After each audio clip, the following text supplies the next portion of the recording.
Okay, today I'm joined by the wonderful Sarah J. Maas. Hi! So we're going to ask her a few questions. So you go into the last books of both of these series, so what can we expect from the last ones? Oh, I mean, a lot of drama. Obviously, there's going to be tons of drama. I'm doing edits on the third ACOTAR book right now, so like I know all the secrets that like you guys have to wait until May to find out. But with that third one, I mean, it kind of, if you've read A Court of Mist and Fury, you'll know how that one ends, and the third one kind of picks up maybe 2 weeks after that one ends. Break. And, yeah, so there's like a little break, and Feyre's back at the Spring Court, and you'll see what happens with that. But some old characters come back in that one, a couple new ones introduced that I'm kind of obsessed with, and I love this book. Like, I'm weirdly obsessed with this book. And then I have to write the final Throne of Glass book at some point in the next month or so. Oh my god, I'm like not emotionally ready. And that one, I know how I want it to end. I know like all the like kind of major points in the middle, but then kind of like the getting there, we'll see how that all, like what the characters want to do to like get me to those points, which is why I love writing. It's kind of the same with every book I write, where I know the ending before I begin, and I've known the ending for this series for years and years now, and I've been working towards it. And I think when I finally get to that last line, I'll probably like curl up in a corner and like sob for like 5 months. And I can't tell you guys what happens, but if you've read Empire of Storms, I don't want to spoil it for you guys, but some major stuff. Yeah, okay. So some major like terrible things happened at the end of Empire, and you'll see the fallout of that. And I'm not ready to write this book. Like, I love these characters. I don't want to say goodbye. I don't think I'll ever say goodbye. Like, forever. I think this final book will wrap up like the plot that we've been like building towards for all these books, but I don't think I'll ever fully shut the door to that world. And that's like, yeah, there are too many characters and places that like I really want to explore. So I don't know when I'll tell those stories, but one day. There's a possibility. Yeah. So can we expect anyone else returning into the Throne of Glass? All right. Well, if you read the novellas, you know that I am like a big fan of bringing back characters.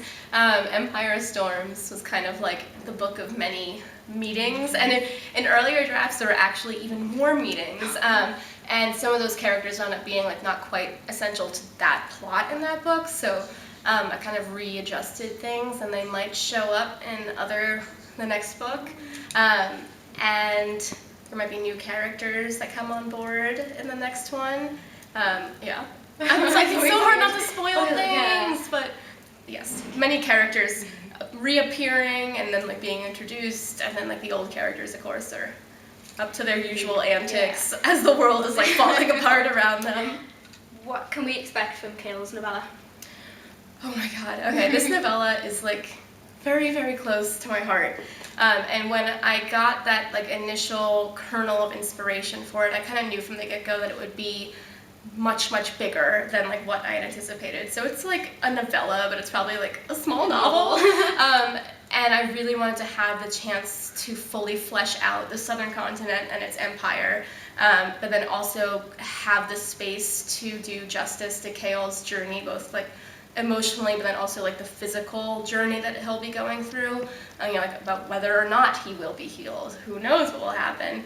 And then of course like the romance, which I won't say anything about.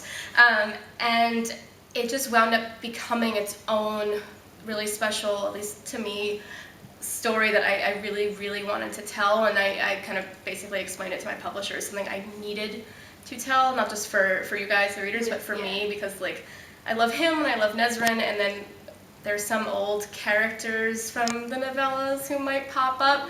I mean, okay, Irene Towers, who went off to the southern continent, that was something that I had planned for a very, very long time. So things kind of come together with Irene being there and Chaol being there, and some brand new characters that you'll get to meet. So I think that's coming out in June, maybe? I feel like I just saw it like on Amazon. It's about June. Yeah, I found out the June date, I think, because it like popped up on Amazon. I was like, oh, better start writing right now. But I am like really excited.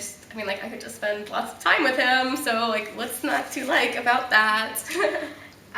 Okay, so you said that for years, you kind of imagined the naval battle and with Lysander as the dragon for years. So kind of, what was the starting point with that, and how did that evolve over the years of you getting closer to writing it? Right. So when I was 17, I was on a family vacation, and I was a huge fan of Pirates of the Caribbean, like the first movie, and I still am like obsessed with that movie. And I was listening to the soundtrack for the first film as I was lying on this beach, and this storm is kind of building like way out, like at the edge of the horizon. And so you had this like, it's like this epic vibe in the air where like it was still sunny, but then this like storm was like growing and growing, and the sky was going blacker and blacker.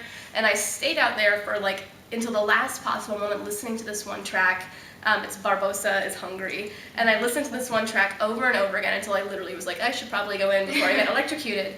But as I was listening to this music, I kind of pictured that moment from Aelin and Rolf like deciding to like join hands and like make their little like bargain, and like she appoints them like her little like admiral or whatever, and then them kind of go like walking as like an epic squad like up onto their ship and like strapping on their weapons, and then I pictured like the ship kind of like rolling out to sea with like the guys like rowing at the oars, and then I saw the chains going along like Aelin's wrist to kind of like the iron chains to contain her magic, and like there's like this point in the music, and I think I probably like talked about it in my newsletter, where the just kind of shifts to this kind of like rolling like drum beat, and I just saw Aelin like spiraling down into her power and like dragging it up, and then out of nowhere the music just like explodes, and I saw her like with that like fire like shooting up out of her, and then everything goes to hell, and I like literally saw this whole scene like play out in my head at age 17,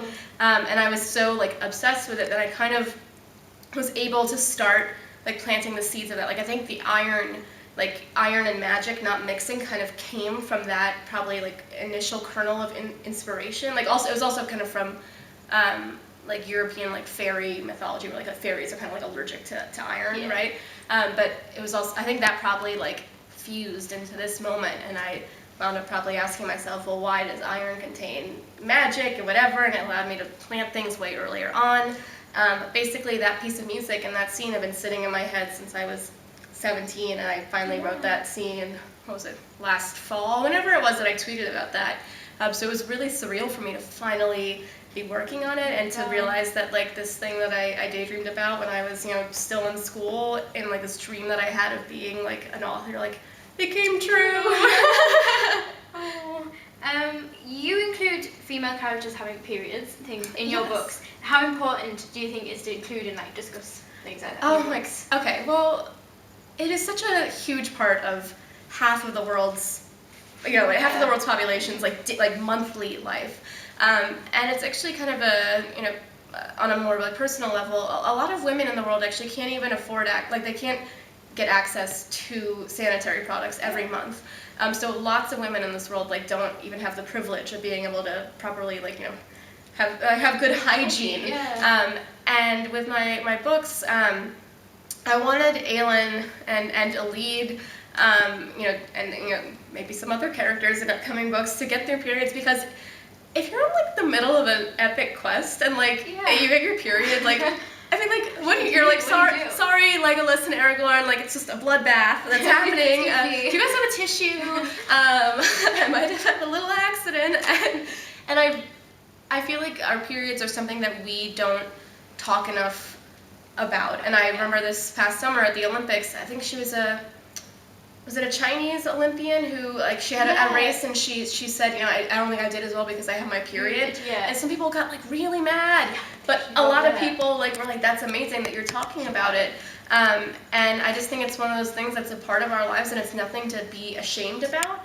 I talk about my period with way too many people probably, but if people get grossed out about it, whatever, it's their problem. And I'm lucky enough to like be with a guy who like doesn't ever mind going to get me tampons. Like it's never been a thing, and I think that's how it should be. It's just, it's a part of who we are. We should never be ashamed for it. We should never apologize for it. And I wanted my heroines to have it in their books. And Aelin gets like really bad cramps, and like when I get cramps, I'm like laid out like on the bed for like days. Sometimes I do like get so nauseated I think I'm gonna puke. I had friends who like did get like such bad like nausea and cramping that they did throw up, and it really is a kind of disruptive thing, but it's also a natural thing. Obviously I have lots of like feelings about it. Hanging out, their periods will like sink. Oh my god, that would be like the funniest little just like short story to write. Like maybe like when Lysandra and Aelin are on the road, like before Empire Storms, like. Well then, like with Adian and Rowan having like a very good sense of smell, like like so many things that could be introduced with that. But maybe one day I'll write that little story as like a fun thing. It'll be fun for me, hopefully for you, hopefully for you guys. But we'll see. I'll have to find the time to do that. Let's see. How has your relationship with Aelin changed over the many years that you've been with her? That's a great question. I never think of Aelin as like my baby, and she's not my best friend. She's not my sister. She's not my child. She's just, she's like a part of me in a way that I can't quite explain. And when I was 16, and then like even like in high school and then throughout college, I really kind of needed a heroine like her. And Aelin walked into my head fully formed, but she was kind of this, badass who didn't care what people thought, and had all these like super cool skills that I totally wished like I had, I still wish I had. And with Aelin's line that I will not be afraid, even though that like came out of my head, the fact that she says that when she's scared, it became something that I wound up saying to myself. So like when I was first getting started and with publishing these books, I would sometimes have like a big event or a big meeting, or even just like some random thing that I was like nervous for, and I would literally like take a moment to myself where I would say like, I will not be afraid, and it actually did like calm me down. It still does calm me down and inspire me, and so it's weird because she's a part of my head, but she also inspires me in a way. But as I've gotten older, I've kind of grown up with Aelin. And I've learned so many of her secrets, and even when I think I know everything about her, she still surprises me with like one little secret that then kind of tweaks everything. And I just, from the get-go, I've loved that, not just with her physical abilities, but also her emotional complexities and her flaws. I can do so much with her. And I wanted to write about a heroine who I could throw into these epic situations and like not have her die in like 2 seconds. Like if you threw me like into like the path of the Red Rack from like the first Throne of Glass book, I would have died in 2 seconds. Like there would not have even been a fight.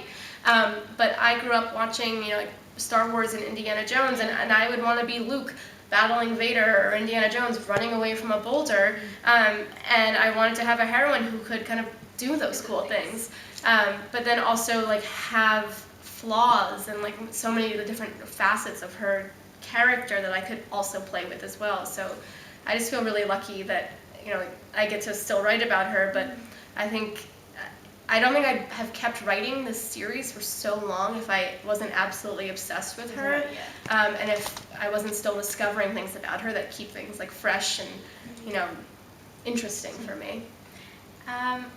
What was it like seeing the change from so many people like adoring Tamlin after ACOTAR came out, and then kind of the sudden change that like hating him?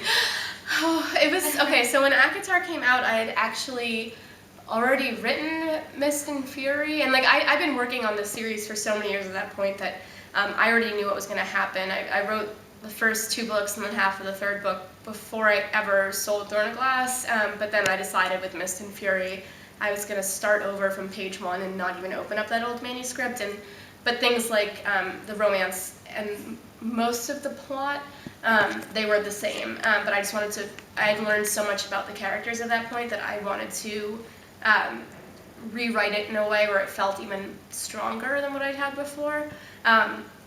So I knew very, very far in advance, like, who the real love interest was. And so when Avatar came out and people were like, I love Tamlin so much, I was like, I appreciate that you love him, but wait and see for book 2.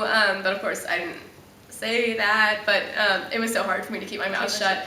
And with Tamlin, I think he still has a journey to go on as a character, and I like that some readers are still, holding out hope for him, not in a romantic sense, but in the sense that they think that there's more to him than what Feyre through the lens of her narration now sees. So you'll see in book 3 what happens with that. But yeah, it was so hard for me to just keep my mouth shut and smile and be like, yeah, Tamlin's amazing. And he is an interesting character, just like he's not for Feyre, and he has a lot of journeying to do. If he survives in book 3, you'll see. If you lived in either one of your worlds, where would you want to live in them? I'd want to live at the Night Court in Valaris.